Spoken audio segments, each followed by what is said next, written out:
దశాబ్ద కాలం నుంచి ఎదురు చూస్తున్న రోజు రానే వచ్చింది. మరికొన్ని రోజుల్లో ఆ కోదండ రాముడు తన జన్మస్థానంలో కొలువుదీరబోయే సమయం ఆసన్నమైంది. ఆ అద్భుతమైన ఘట్టం కోసం కోట్లాది మంది ప్రజలు వేయి కళ్లతో ఎదురుచూస్తున్నారు. ఎంతో కన్నుల పండువగా జరగనున్న రామ మందిర ప్రతిష్టాపన కోసం భక్తులంతా అయోధ్య వైపు చూస్తున్నారు. ఇక ఈ రామ మందిరం ప్రారంభోత్సవాన్ని ఈ నెల 22న దేశ ప్రధాని నరేంద్ర మోదీ చేతుల మీదుగా జరగనుంది. ఇదిలా ఉంటే గతంలో ఈ అయోధ్య రామ మందిర నిర్మాణానికి భారీ ఎత్తున నిధులు సమకూరిన సంగతి తెలిసింది. దేశవ్యాప్తంగా చాలామంది ప్రముఖులు భక్తులు ఈ రామ మందిర నిర్మాణం కోసం విరాళాలు సమర్పించారు. కాగా తాజాగా ఈ అయోధ్య రామాలయం కోసం ఇంతవరకు ఎంత మొత్తంలో నిధులు సమకూరాయనే ప్రశ్న చాలా మందిలో మెదులుతూ ఉంది. అయితే రామ మందిరం కోసం ఎవరు ఎంత విరాళం ఇచ్చారో తెలుసుకుందాం. అయోధ్య రామ మందిర నిర్మాణం అనేది హిందువుల చిరకాల స్వప్నం. నూతన రామాలయ నిర్మాణానికి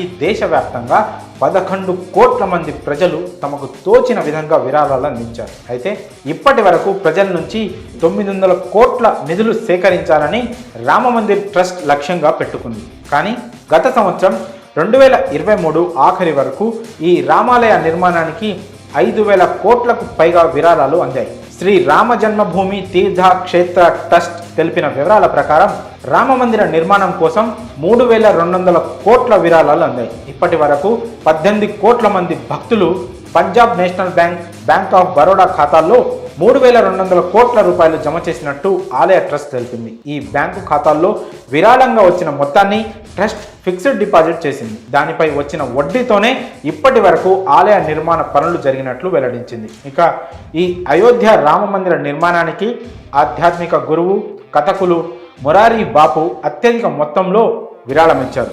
దాదాపు 11.3 కోట్ల రూపాయల విరాళం అందించారు. దీంతో పాటు USA, కెనడా, యునైటెడ్ కింగ్డమ్లోని అతని అనుచరులు సమిష్టిగా విడివిడిగా 8 కోట్ల వరకు విరాళం ఇచ్చారు. అలాగే గుజరాత్కు చెందిన వజ్రాల వ్యాపారి గోవింద్ భాయ్ ధోలాకియా రామ మందిర నిర్మాణానికి 11 కోట్లు విరాళంగా అందించారు. అమెరికాలో ఉన్న ఓ అజ్ఞాత భక్తుడు కూడా ఆలయ ట్రస్టుకు విరాళంగా 11,000 పంపించారు. కాగా అయోధ్యకు చెందిన రామ మందిర నిర్మాణానికి తొలి విదేశీ విరాళం ఇదే కావడం విశేషం. గతంలో మాజీ రాష్ట్రపతి రామ్నాథ్ కోవింద్ 2021 జనవరి 14న అయోధ్యలో రామ మందిర నిర్మాణానికి విరాళాలు సేకరించే ప్రచారాన్ని ప్రారంభించారు. ఇంకా దేశంలో అయోధ్య ఆలయ నిర్మాణానికి 5 లక్షలు చెక్కు రూపంలో విరాళం ఇచ్చిన తొలి వ్యక్తి కూడా రామ్నాథ్ కోవిందే కావడం విశేషం. మరి అయోధ్య రామాలయ నిర్మాణానికి అందిన విరాళాలపై మీ అభిప్రాయాలను కామెంట్స్ రూపంలో తెలియజేయండి.